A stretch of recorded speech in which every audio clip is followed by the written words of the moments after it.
Welcome to Manna at the Tap, a podcast of Tapestry Ministries.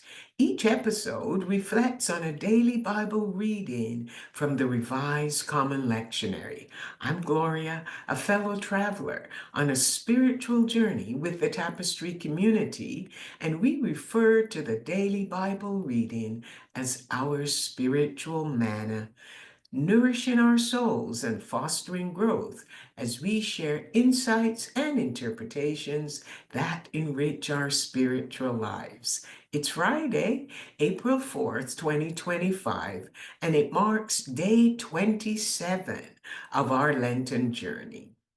The lectionary reading is from the New Testament, a letter from the Apostle Paul to the faith community in Philippi.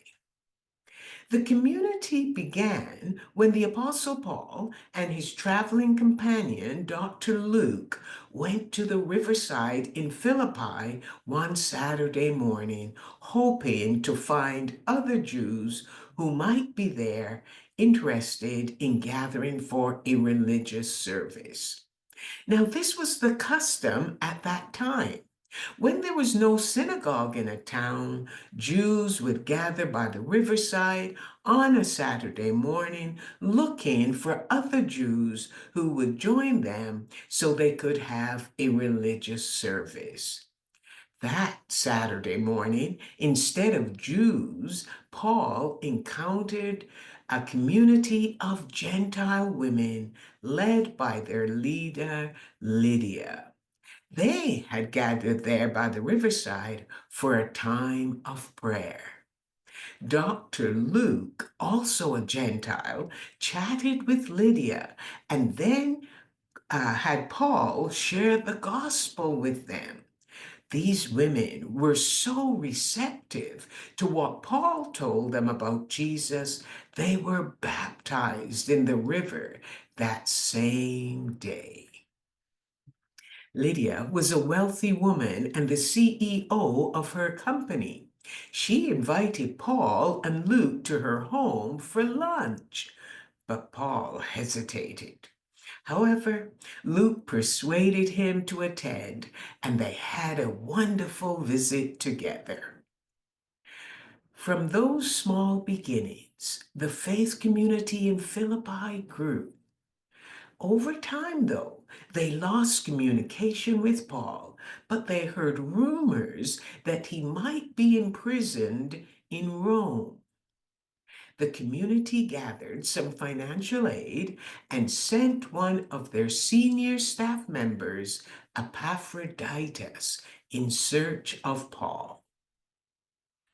He was surprised when Epaphroditus found him. The rumor was true. He was in prison and desperately needed assistance.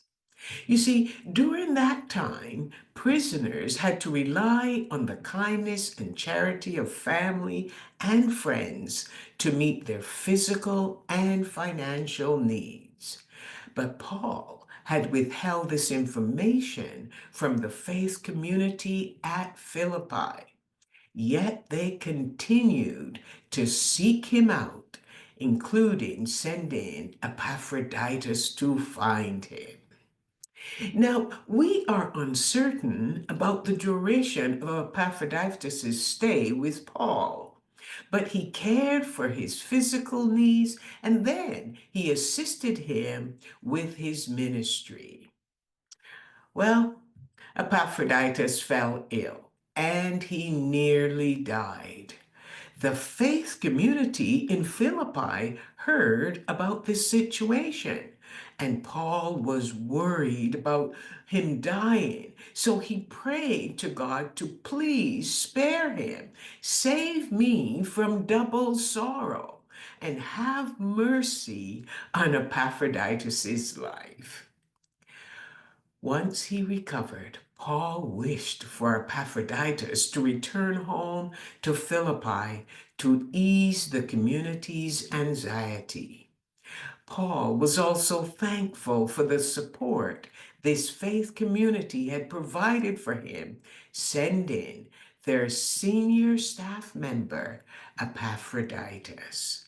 He was delighted to let him go home, and he urged the faith community to warmly welcome him back and hold him in high regard because of his willingness to assist Paul and for the sacrifices he made to work for Christ. We all need best friends forever, just like the faith community in Philippi. Even though Paul didn't stay in touch with them, they never stopped searching for him until they found him and cared for him.